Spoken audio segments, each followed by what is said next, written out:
My name is Megan Taylor, and at 29, I finally achieved my dream of buying my first home. After years of saving every penny, I was so proud of my little fixer-upper. Then last Tuesday, my afternoon meeting got cancelled, and I headed home early. The moment I walked upstairs, my heart stopped. 3 men I'd never seen before were in my bedroom, going through my things. When I confronted them, they claimed the homeowner had hired them. But I am the homeowner. Before I tell you what happened next, drop a comment telling me what you would have done in my situation. And if home invasion stories keep you up at night, hit that subscribe button and join me for this wild ride. I've always been the responsible one in my friend group. While my college friends were spending their paychecks on weekend trips and fancy dinners, I was tucking mine away into a high-yield savings account. As an accountant at Riverside Financial, a mid-sized firm in the suburbs, I'm good with numbers and even better with planning. My parents always rented, never quite able to get ahead enough to buy their own place, which made me determined to break that cycle. For 7 years after college, I lived in a tiny studio apartment with questionable plumbing and a neighbor who practiced trumpet at midnight. I drove a 10-year-old Honda with manual windows and a temperamental air conditioner. I packed lunches, skipped vacations, picked up freelance bookkeeping on weekends, and watched my savings grow steadily. My friends thought I was missing out, but I had my eyes on the prize, a place that was truly mine. 3 weeks ago, after months of searching and 4 failed offers in this crazy market, I finally got the keys to my very own home. It's nothing fancy, a modest 2-bedroom bungalow built in the 1960s in the Oak Hill neighborhood. The kitchen cabinets are outdated, the bathroom needs rerouting, and the previous owners had a questionable obsession with floral wallpaper, but the bones are good. Most importantly, it's mine. Every creaky floorboard, every stubborn window, every square foot of the small but sunny backyard. The house sits on a quiet street lined with mature oak trees. Most homes in the neighborhood are similar to mine, smaller, older places owned by a mix of retirees who've been there for decades and younger people like me who couldn't afford the newer developments across town. When I moved in, a few neighbors brought over welcome gifts, Mrs. Abernathy from next door with her homemade banana bread, and the Miller family from across the street with a potted plant. Everyone seemed friendly, if a bit reserved. Those first few weeks were a blur of unpacking boxes, making endless trips to hardware stores, and falling into bed exhausted each night. I was still trying to settle in while maintaining my demanding work schedule. The office was a 40-minute commute each way, and busy season meant I was typically gone from 7:30 a.m. to 7 p.m. My dining room was still filled with boxes labeled kitchen and bathroom, and I hadn't even started on the second bedroom, which had become a catch-all for things I hadn't found places for yet. Despite my exhaustion, I was happy. There's something deeply satisfying about unlocking your own front door, knowing you're not just paying someone else's mortgage. I'd spend evenings making plans for small improvements I could afford, painting the kitchen cabinets, replacing the dated light fixtures, maybe putting in a small garden next spring. But about a week after moving in, strange things started happening. Twice I came home to find mail missing from my box. Once, I could have sworn I left the hallway light on, but it was off when I returned. I noticed unfamiliar cars parked on the street, sometimes for hours. I brushed these things off as the normal quirks of a new neighborhood, or maybe just my overtired mind playing tricks on me. Last Tuesday started like any other workday.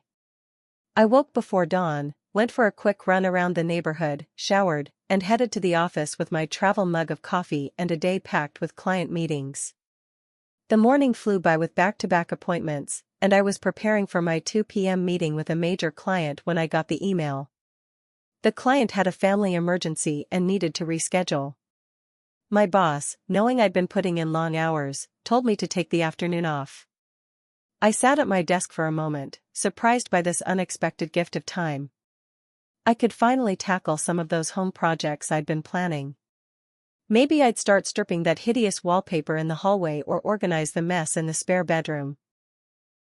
I packed up my laptop with a sense of excitement I hadn't felt in weeks. A free afternoon in my new home, what could be better? The drive back was pleasant. The mid-afternoon traffic was light, and I stopped at the hardware store to pick up wallpaper removal supplies and paint samples. I even splurged on a nice scented candle, a small luxury to make my house feel more like home. As I turned onto my street, I was mentally planning which project to start first. That's when I noticed the unfamiliar white van parked in my driveway. At first, I assumed the van had the wrong address. This had happened once before when a food delivery driver confused my house with the nearly identical one 2 doors down. I pulled up behind it, noting the faded magnetic sign on the side that read "Quality Home Services" with no phone number or other information. As I gathered my purchases from the passenger seat, I noticed something odd. The van was parked in a way that partially blocked my garage door, as if someone wanted quick access to leave. A small alarm bell rang in the back of my mind, but I dismissed it. Maybe a neighbor had hired contractors who were using my driveway while they worked. Annoying, but not necessarily sinister. I approached my front door, juggling my purse, laptop bag, and the hardware store purchases. That's when I heard it, voices coming from inside my house. Male voices, more than one, muffled but clearly audible. I froze on the front steps, my heart suddenly pounding in my chest. No one should be in my house. No one had a key except me. I hadn't hired any workers. I hadn't given anyone permission to enter. For a moment, I considered getting back in my car and driving away, calling the police from a safe distance. But something stopped me, a mixture of indignation that someone was violating my new sanctuary and a stubborn need to understand what was happening. I set my bags down quietly on the porch and retrieved my phone from my purse, opening it to the dial pad with 911 ready to go. Then I carefully inserted my key in the lock, wincing at the slight click as it turned. The voices continued, unalarmed by my entrance. They were coming from upstairs. I could now make out at least 2 distinct male voices, possibly 3, talking casually about measurements and something about a wall. I slipped off my heels to silence my footsteps and moved cautiously through the living room to the staircase, my phone clutched tightly in my hand. The hardwood stairs had a tendency to creak, so I stepped carefully, keeping close to the wall where the boards were more firmly anchored. My heart was hammering so loudly I was sure they would hear it. Sweat beaded on my forehead as I reached the top of the stairs and paused, listening. "This one's got decent stuff for such a small place," a deep voice said from my bedroom. "Focus, man. We're on a schedule," another replied, his tone sharp and authoritative. "I'm just saying, might be worth coming back," the first voice insisted. I inched closer to my bedroom doorway, trying to control my breathing. The door was partially open, and I could see movement inside. Gathering every ounce of courage, I peered around the doorframe. 3 men were in my bedroom. One was tall and lanky with a scruffy beard, wearing a baseball cap and jeans. Another was shorter, stockier, with a shaved head and thick arms covered in tattoos.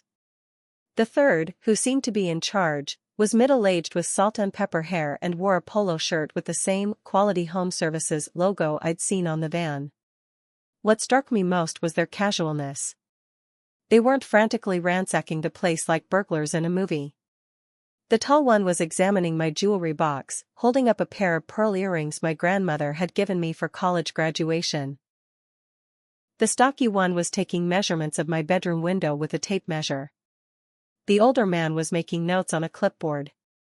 My bedroom looked mostly intact, but I could see they'd moved things. My laptop was open on the bed when I'd left it closed on my desk, dresser drawers were slightly ajar, and the closet door stood open with some of my clothes pushed aside. I must have made a sound, because suddenly all 3 men turned toward the doorway. Fight or flight instinct kicked in, and surprisingly, fight won. I stepped into full view, phone displayed in my hand, finger hovering over the call button. "Who are you and what are you doing in my house?" I demanded, my voice stronger than I expected. The 3 men exchanged glances, but none looked particularly alarmed or guilty. It was the older man who spoke first. "We're with Quality Home Services. Mr. Richardson hired us to measure for renovations," he said calmly, as if I was the one who didn't belong there. "There's no Mr. Richardson here. I'm Megan Taylor."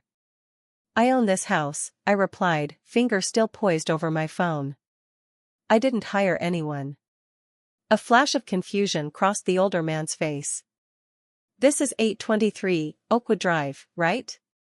This is 823 Oakwood Lane, I corrected, my suspicion growing. Oakwood Drive is across town. The tall man put down my earrings. Look, lady, we got a text with this address. Guy said he'd be at work and to come in through the back where the door would be unlocked. My blood ran cold. The back door had been locked when I left that morning, I was certain of it. I always double-checked all the doors. Show me the text, I demanded. The older man pulled out his phone, scrolled briefly, and turned the screen toward me. Indeed, there was a text from someone labeled Richardson Client with my exact address and instructions to enter through the back door between 1 o'clock and 4 p.m. while the tenant was at work. Tenant. Not homeowner. The distinction made my skin crawl. I'm not a tenant. I own this house. I bought it 3 weeks ago, I said firmly. And I never unlocked the back door. Someone else did that. The three men looked at each other again, a new tension in the air. Look, there's obviously been a misunderstanding, the older man said, closing his clipboard. We'll just pack up and go. No, we need to call the police, I insisted.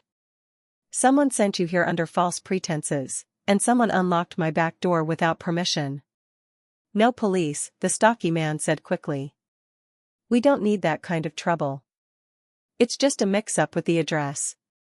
They began gathering their things with a hurried efficiency that intensified my unease. The older man handed me a business card that matched the logo on his shirt and the van. Call the office if you have any questions, he said, already moving toward the door. We apologize for the confusion. Within minutes, they had filed down the stairs and out the front door. I followed at a distance, watching as they climbed into the van and pulled out of my driveway with unsettling speed. I managed to snap a photo of their license plate before they turned the corner and disappeared. Once they were gone, the full impact of what had happened hit me.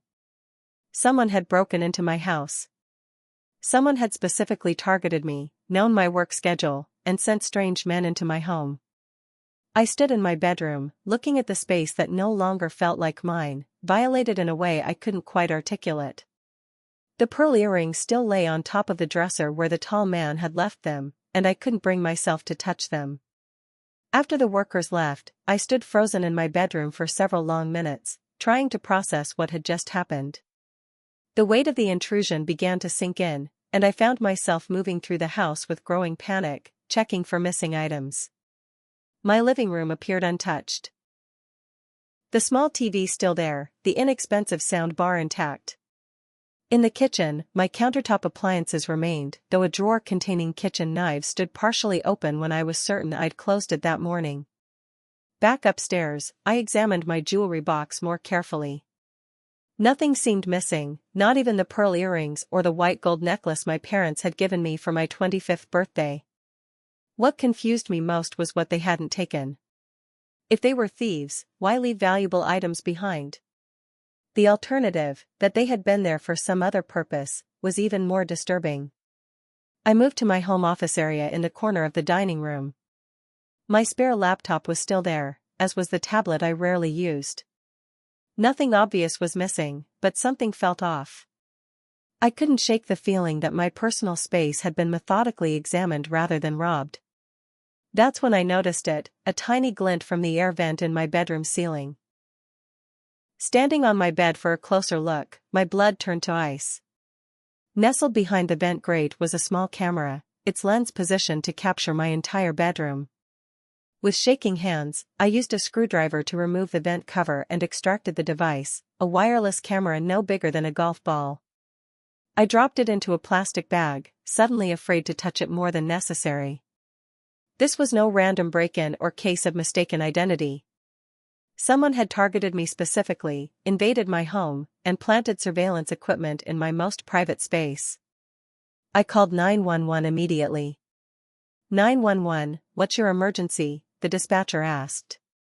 3 men broke into my house and installed a hidden camera in my bedroom, I explained, my voice trembling. They claimed to be workers sent by someone else, but I'm the homeowner and I didn't hire them. Are they still in the residence? No, they left about 20 minutes ago. Are you safe now? I think so, but I'm not sure if there are more cameras or if they'll come back. The dispatcher took my information and assured me an officer would arrive shortly. While waiting, I called my friend Lauren, my voice breaking as I explained what had happened. Oh my God, Megan! Get out of there right now, Lauren insisted. Come to my place. Don't wait for the police alone. They said to stay put, I explained. The officer should be here any minute. Then I'm coming to you, she said firmly. Text me when the police arrive, and I'll be there in 20. Officer Powell arrived 15 minutes later, a middle-aged man with a weary expression that suggested he'd seen it all. I led him through the house, showing him the still unlocked back door and explaining what the men had said. So they didn't actually take anything? He clarified, notepad in hand. Not that I can tell, but look at this, I said, handing him the bagged camera. I found it hidden in my bedroom vent. Officer Powell examined the device with mild interest. Could be from previous owners. People forget all kinds of security equipment when they move. The previous owners were an elderly couple who could barely operate their TV remote, I countered. And the vent screws were freshly turned. This wasn't there this morning. He made a note but didn't seem convinced. These guys showed you identification? Had a work van? Yes, but that doesn't mean they were legitimate. Someone sent them here. Miss Taylor, in my experience, legitimate criminals don't drive branded vans and leave business cards, Officer Powell said. This sounds like a miscommunication with a contractor. Maybe the previous owners arranged work and forgot to cancel. The house has been sold for over a month, I insisted. And what about the camera? What about my back door being unlocked when I know I locked it? He sighed. I'll file a report, but without evidence of forced entry or theft. The back door was unlocked because they had a key or picked the lock, I pressed. And they installed surveillance equipment in my bedroom. Finally, he took the camera more seriously, placing it in an evidence bag. I'll have this checked for fingerprints. In the meantime, you might want to change your locks. Lauren arrived just as Officer Powell was leaving. She gave me a fierce hug as the patrol car pulled away. What did the police say? She asked. Basically that I'm overreacting and it was probably a mix-up, I said bitterly. He took the camera but didn't seem very concerned. Lauren's expression darkened. That's ridiculous. Someone broke into your house and was spying on you. We did a thorough check of the house together, looking for additional cameras or signs of disturbance. Nothing obvious appeared, but I couldn't shake the feeling that my home had been violated in ways I hadn't yet discovered. You're staying with me tonight, Lauren declared. No arguments. Too exhausted and frightened to protest, I packed an overnight bag and followed her to her apartment across town. That night, curled up on Lauren's couch, I couldn't sleep. Every time I closed my eyes, I saw strangers in my bedroom, handling my things, watching me through hidden cameras. Around 3 a.m., I gave up on sleep and opened my laptop, researching similar incidents. What I found chilled me to the bone.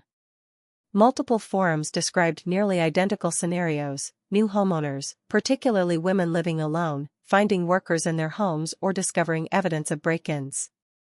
Many reported strange surveillance devices or signs their homes had been cased for future robberies. Most disturbing were the comments suggesting these weren't random incidents but targeted operations that specifically identified vulnerable new homeowners.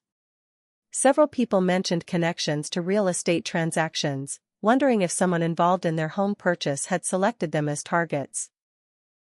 By morning, I had a list of security measures to implement immediately. I called a locksmith to meet me at the house and researched security camera systems I could install myself. As I pulled into my driveway with Lauren beside me, the locksmith's van already waiting, a police cruiser pulled up behind us. Officer Bradford, a woman in her 40s with sharp eyes and a no-nonsense demeanor, approached as we got out of the car. "Ms. Taylor? I need to speak with you about the report you filed yesterday," she said. "There's been a development." Officer Bradford's serious expression made my stomach clench. This wasn't a courtesy follow-up, something had happened. "Can we talk inside?" she asked, glancing at the locksmith who was waiting patiently by his van. I nodded, unlocking the front door with apprehension. It felt strange entering my own home with such dread, Lauren close behind me like a protective shadow. Once inside, Officer Bradford didn't waste time with pleasantries. "3 other homes in the area have reported similar incidents in the past month," she said, pulling out a small notebook. "All recently purchased by single women, all with mysterious workers gaining access while the homeowners were supposedly at work." The confirmation that I wasn't alone should have been reassuring, but instead, it sent a fresh wave of fear through me. This wasn't random. This was targeted. Systematic. In 2 of those cases, the homes were burglarized within a week of the worker visit, Bradford continued. High-value items taken, carefully selected as if someone knew exactly what was worth stealing and where it was located. Like they'd been surveilling the houses, I whispered, thinking of the camera I'd found. "Exactly," Bradford nodded. "We've escalated this to a special investigation unit. Detective Harrison will be handling your case as part of the larger investigation." Lauren squeezed my arm supportively as Officer Bradford continued. "We need to know everyone who had access to information about your home purchase and moving date. Realtor, mortgage broker, inspector, moving company, anyone who knew you were a single woman buying this specific property." I thought back to the home buying process. My realtor was Tom Carson with Riverside Realty. The mortgage went through First Capital with Sarah Jenkins as my broker. The inspector was John something from Allstate Home Inspections. Any of them behave unusually? Ask personal questions beyond what was necessary for the transaction? Bradford pressed. I started to shake my head, then paused, remembering something. Tom, my realtor, he did ask if I'd be living alone, said it was for the homeowner's insurance quote. And he seemed really interested in my work schedule, suggesting closing dates and moving days that would work with my long hours at the office. Bradford made notes. Anyone else have keys at any point? Cleaning service? Contractors? No cleaning service. The only contractor was a plumber who fixed a leaky faucet, but I was home the entire time he was here. What about the previous owners? Any unusual interactions? They were an older couple moving to Florida to be near their grandchildren. I only met them at the closing. They seemed sweet, not the type to orchestrate home invasions. Officer Bradford nodded, making another note. Detective Harrison will want to see all your closing documentation and any communication with these parties. We'll also need to take the camera for analysis. Lauren, who had been quietly listening, spoke up. How are the burglars choosing their targets? Is it just single women, or is there something more specific? That's what we're trying to determine, Bradford replied. So far, all victims have been women between 25 and 35 who purchased homes within the last 3 months.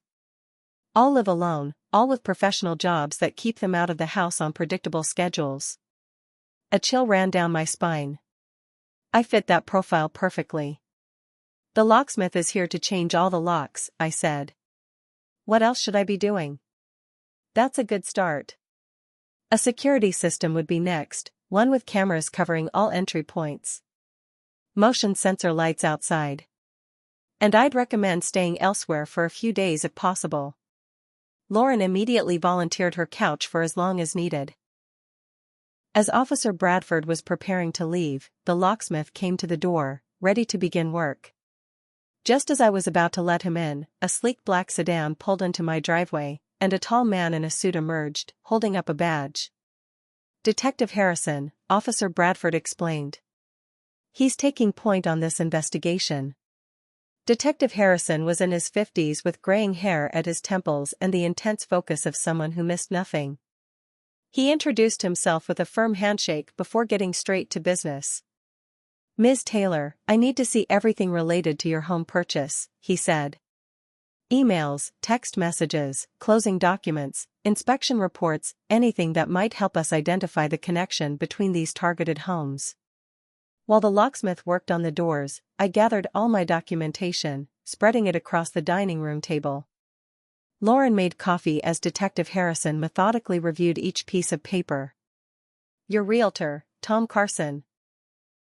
Did he ever mention other clients similar to you? Other single women buying homes?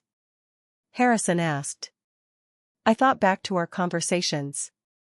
He mentioned having several clients like me, young professionals buying their first homes. Said it was his specialty, helping first-time buyers navigate the process. Harrison's expression sharpened. Did he specifically mention female clients? Yes, I realized. He said he'd helped 3 other young ladies like yourself in this neighborhood in the past few months. Harrison and Bradford exchanged glances. Carson's name has come up in 2 of the other reports, Harrison said to Bradford. I think we need to look into him more closely. To me, he asked, would you recognize the men who were in your house if you saw them again? Absolutely, I replied without hesitation. Especially the older one who seemed to be in charge. Harrison nodded, making notes. The camera we recovered is a model commonly available online, but we're checking for fingerprints and purchase records. In the meantime, a team will do a sweep of your house for additional devices. The locksmith approached, interrupting with the news that he'd finished changing all the locks. He handed me a set of new keys, then added something that made my blood run cold. You should know, ma'am, there were signs of tampering on your back door lock. Someone's been picking it, and not very carefully. Left some scratch marks on the cylinder. Harrison immediately went to examine the door himself, taking photos of the damage with his phone. How long will the security sweep take? I asked, increasingly anxious to get out of the house. About an hour, Harrison replied. They'll be thorough. The security team arrived shortly after, 2 officers with specialized equipment who moved methodically from room to room. Lauren and I waited in the kitchen, speaking in hushed tones while Harrison continued examining my documentation. 45 minutes later, one of the officers appeared with grim news. We found 2 more devices, he reported, holding up evidence bags. Another camera in the bathroom vent and a listening device under the living room coffee table. I felt physically ill. They'd been watching me everywhere, listening to every conversation, invading every private moment. Ms. Taylor, Harrison said gravely, based on the pattern we've seen, there's a high probability they're planning to return. The surveillance suggests a carefully planned robbery, not a random break-in. What do we do? I asked, fighting to keep my voice steady. We set up our own surveillance, he replied. With your permission, we'll place officers near the property and install our own cameras covering the entrances. If they return, we'll be waiting. As Harrison outlined the operation, my phone buzzed with an incoming call. The screen showed Tom Carson, realtor. I showed Harrison the screen, eyes wide. Answer it, he instructed. Put it on speaker. Act normal. With shaking hands, I accepted the call. Hi Tom, I said, trying to sound casual. Megan. Just checking in to see how you're settling into the new place, Tom's friendly voice came through the speaker. Any issues I can help with? Everything's fine, I lied. Just getting used to the space. Great to hear. Listen, I was in your neighborhood showing a property and realized I left my measuring tape during your final walkthrough. It's my lucky one, had it since my first sale. Any chance I could swing by and grab it? I could be there in 15 minutes. Harrison was already shaking his head emphatically. Actually, I'm heading out right now, I improvised. Late lunch with a friend. Could we do it another time?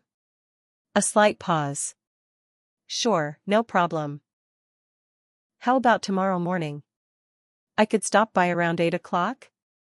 That should work, I said, watching Harrison nod approval. See you then. As soon as the call ended, Harrison was on his phone, arranging for surveillance to begin immediately. "He's fishing," Harrison said. "There was no measuring tape left behind. He wants to see if you found the cameras. Or he's planning to plant more," Bradford added grimly. Within the hour, my house was wired with police surveillance equipment, carefully hidden to avoid detection. Harrison provided me with a panic button disguised as a key fob and instructions to stay away from the house until their operation was in place. As Lauren and I prepared to leave, Harrison delivered a final warning. "Don't discuss this with anyone else. Don't post on social media. Don't change your routine in any visible way. If Carson or anyone else calls, maintain the pretense that everything is normal." In the car, Lauren finally gave voice to what we were both thinking. "This is insane, Megan. They were watching you sleep. They were listening to your conversations. God knows what they were planning." "I know," I whispered, staring out the window as my house, my dream that had turned into a nightmare, receded in the distance. "I just want to feel safe again." My phone buzzed with a text message from an unknown number. "You should have kept quiet." I nearly dropped the phone, showing it to Lauren with trembling hands. "Call Harrison," she urged, making a U-turn. "Now." Lauren's apartment became my sanctuary over the next few days. Detective Harrison advised me to maintain my normal work schedule but to stay away from my house except for brief, predictable visits, enough to maintain the illusion that nothing was amiss but not so long that I'd be vulnerable. Each morning, I left Lauren's place at my usual time, drove to work, and threw myself into spreadsheets and client meetings, trying to focus despite the constant undercurrent of fear. My coworkers noticed something was off, but I explained it away as new homeowner stress, not entirely a lie. 3 days after the discovery, I was at my desk reviewing quarterly projections when the receptionist called. "Megan, there's a Tom Carson here to see you. Says he's your realtor?" My heart leaped into my throat. I hadn't seen Tom since closing day, and we certainly didn't have an appointment. Detective Harrison had interviewed him the day before as part of the routine investigation into the suspicious workers but had found nothing concrete to connect him to the break-ins. "Tell him I'll be right out," I said, quickly texting Harrison, "Carson at my office unannounced." The response came immediately, "Keep him talking. Officer en route." Tom was waiting in the lobby, perfectly groomed in a tailored suit, his trademark friendly smile in place. Nothing about his appearance suggested he orchestrated home invasions, which made it all the more unsettling. "Megan. Sorry to drop in unannounced," he said, extending his hand. "I was meeting a client in the building and thought I'd check in. You missed our appointment yesterday morning." I forced a smile, shaking his hand briefly. "Something came up at work. I should have called, sorry about that." "No problem at all. How's the house treating you? Settling in okay?" We moved to the small seating area in the lobby, and I perched on the edge of a chair, keeping the reception desk in view. "It's good," I said vaguely. "Still getting used to all the space after my apartment." Tom nodded, his expression sympathetic. "First homes always take adjustment. Any issues with the property I should know about? Plumbing, electrical, anything unexpected?" The loaded question hung in the air. Was he fishing to see if I'd discovered the cameras? "Nothing major," I replied carefully. Though I did have some workers show up claiming they were hired by the owner. Turned out to be a mix-up with the address. I watched his face closely, looking for any reaction. A flicker of something, concern? Alarm, crossed his features before his professional mask slipped back into place. "That's strange," he said. "Did you report it?" "Of course. The police were very interested, actually. They're conducting an investigation. Apparently, there have been several break-ins targeting new homeowners in the area." Tom's posture stiffened slightly. "Break-ins? That's concerning. Did they take anything from your house?" "Not that I noticed," I said, watching him carefully. "But the police said sometimes these people are just casing properties for later." Well, I'm sure it's nothing to worry about in your case, he said, his tone suddenly brisk. He glanced at his watch. I should get going, client meeting in 10 minutes. Just wanted to make sure everything was okay with the house. As he stood to leave, I added, the detective in charge, Harrison, he might contact you with some questions. They're checking with all the professionals involved in recent home sales in the area. Tom's smile tightened. Of course. Happy to help however I can. The moment he was gone, I texted Harrison again, Carson just left. Seemed nervous when I mentioned police investigation. Harrison's reply was immediate, Officer Diaz followed him. Stay at work until regular time. Don't go home alone. That evening, Lauren and I stopped by my house briefly so I could pick up more clothes. A police cruiser drove past slowly as we pulled into the driveway, part of the increased patrol Harrison had arranged. Inside, everything looked untouched, exactly as I'd left it. The new security system I'd installed beeped softly as we entered, a small comfort in the lingering unease of the space. This is so creepy, Lauren muttered as we moved through the house. Knowing they were watching you here. Try living with it, I replied, quickly gathering clothes from my bedroom, unable to shake the feeling of being observed despite the police sweep confirming no new devices. As we were leaving, Detective Harrison called. We've been doing background checks on everyone involved in your home purchase, he said without preamble. Carson's assistant, Eric Mercer, has a record, breaking and entering 3 years ago, charges reduced to trespassing. He matches the description of one of your workers. The younger one with the beard, I realized. He was the one looking through my jewelry. We're bringing Mercer in for questioning. In the meantime, we found something else. 3 of the 4 targeted homes, including yours, had their mortgages through First Capital. We're looking into connections there as well. After hanging up, I did my own research into Tom Carson. His professional website showcased his success with first-time homebuyers, particularly young professionals. The testimonials section featured photos of happy clients in front of their new homes, almost exclusively women in their 20s and 30s, all with similar properties to mine. I was scrolling through these when a notification popped up on my phone, motion detected at my front door. I opened the security app to see footage of my front porch, empty except for a shadowy figure retreating down the steps. Lauren peered over my shoulder at the screen. Is that? Someone was just at my door, I said, rewinding the footage. The figure had their back to the camera, face hidden by a hood, but the build matched the stocky worker who had been measuring my windows. I immediately called Harrison, who instructed us to stay at Lauren's and dispatched officers to check the house. 20 minutes later, he called back. No one there when officers arrived, but they found something concerning. Your new deadbolt has scratch marks, someone tried picking it but couldn't get through. Good thing you changed the locks. That night, I barely slept, jumping at every sound in Lauren's apartment. Around 3 a.m., my phone chimed with an email notification. From unknown@securemail.com. Subject, we know you're not home. The body contained only an image, a photo of my bedroom, clearly taken that evening after Lauren and I had visited. On the bed lay a small doll with its eyes crossed out. I woke Lauren with shaking hands, showing her the email as I dialed Harrison. Don't delete it, he instructed.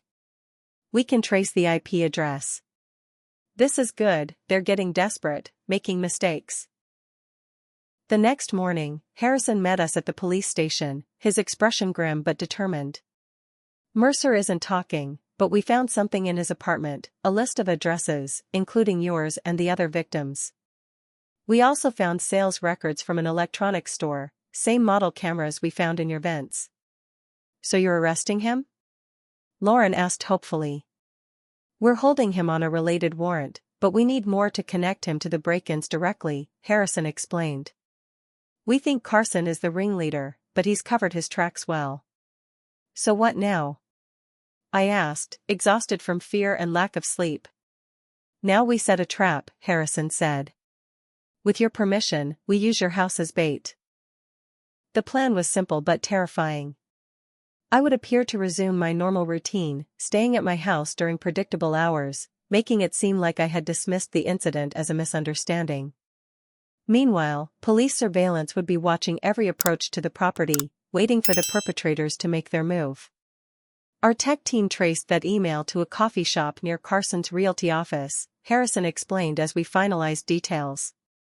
The sender used public Wi-Fi, but security footage confirms Mercer was there at the time it was sent. We released him this morning due to insufficient evidence, but he's under surveillance. You're letting him go? I asked incredulously. Sometimes you have to let out a little line to catch a bigger fish, Harrison replied.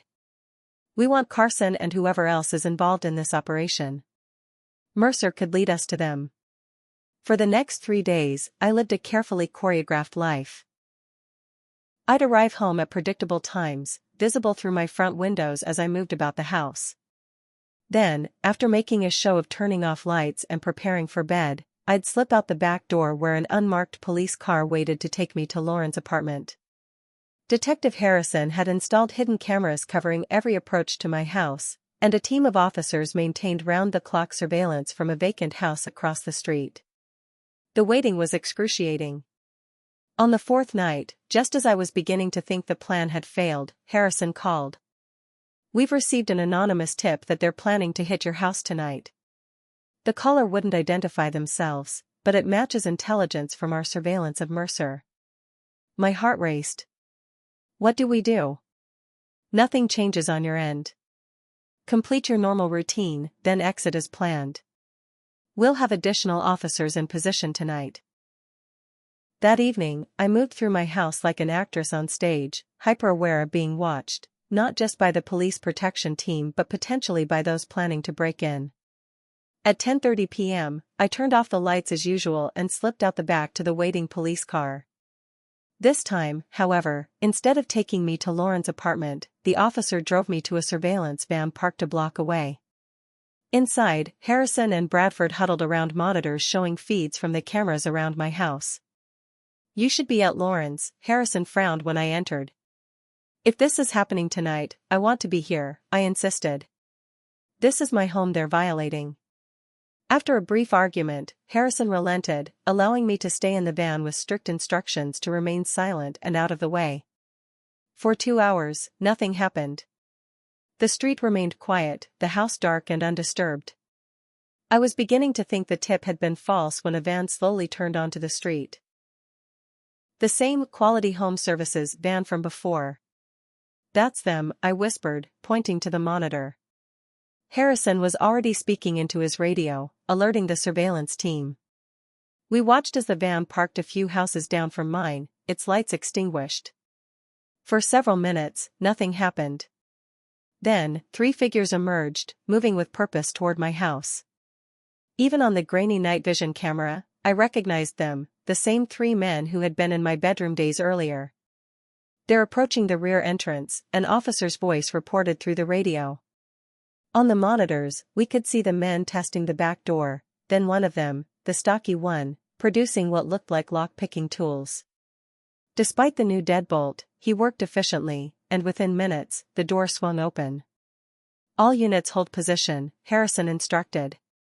Let them get inside. My hands clenched into fists as I watched the intruders enter my home. The cameras inside showed them moving purposefully, no longer maintaining the pretense of being workers. The tall one carried a duffel bag, which he began filling with my electronics. The stocky one headed straight for my bedroom, while the older man, the leader, kept watch near the door. All units prepare to move on my signal, Harrison said into the radio. Wait until all suspects are fully engaged. We watched as the men methodically worked through my house, taking only high-value items that could be easily sold, my laptop, tablet, small jewelry box, even the new camera equipment I'd bought for the security system. They moved with practiced efficiency, communicating in low voices picked up by the police microphones. Carson wants the place cleared out in 10 minutes, the older man said. The fence is waiting for the electronics tonight. Jackpot, Harrison murmured. That's our direct link. When all 3 men were fully occupied with their theft, Harrison gave the signal. All units move in now.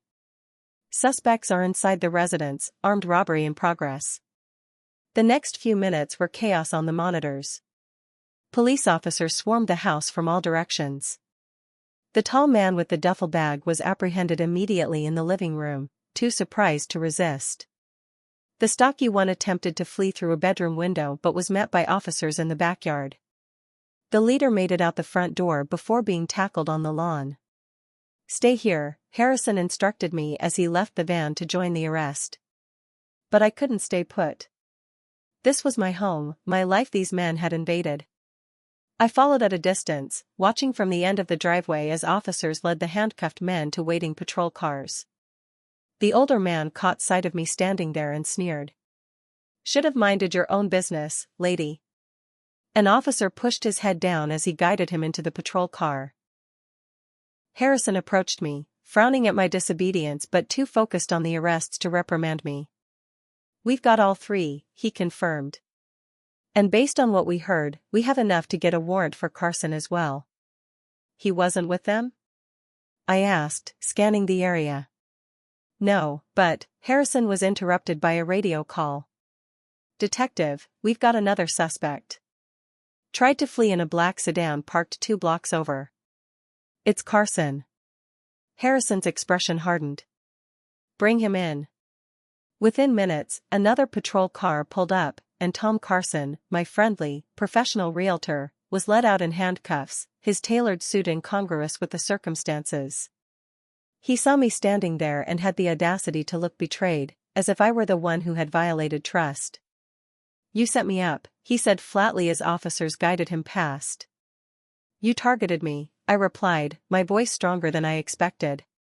"You invaded my home." Carson had no response as he was placed in the patrol car and driven away.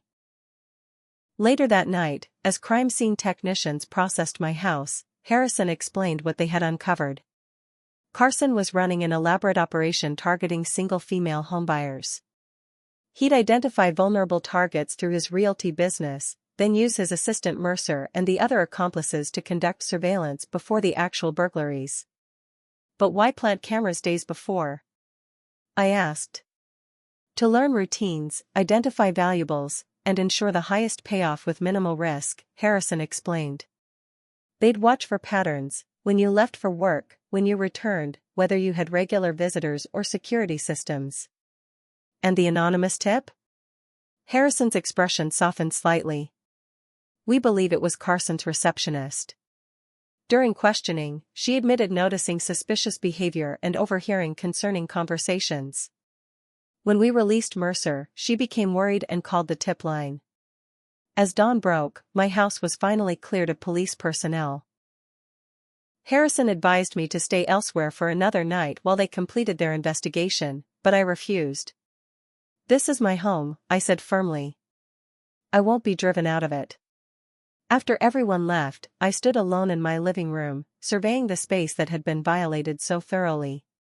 It would take time to reclaim it as my own, but I was determined to do so. These men had taken my sense of security, but I wouldn't let them take my home. 6 months after the arrests, I sat in the courtroom as the judge delivered sentences for Tom Carson and his accomplices. The investigation had revealed a criminal enterprise much larger than anyone initially suspected. Carson had been targeting single female homebuyers for over 2 years, using his position as a realtor to identify vulnerable victims.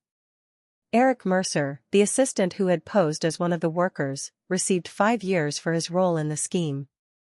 The other 2 men, professional thieves with extensive criminal records, received 8 and 10 years respectively. And Tom Carson, the mastermind who had betrayed the trust of dozens of women, was sentenced to 15 years. As the bailiff led Carson away, he glanced back at me sitting in the gallery. I held his gaze steadily, refusing to look away. This man had violated my sanctuary, but he hadn't broken my spirit. Outside the courthouse, Detective Harrison approached me. "Good result today," he said. "How are you holding up?" "Better," I replied honestly.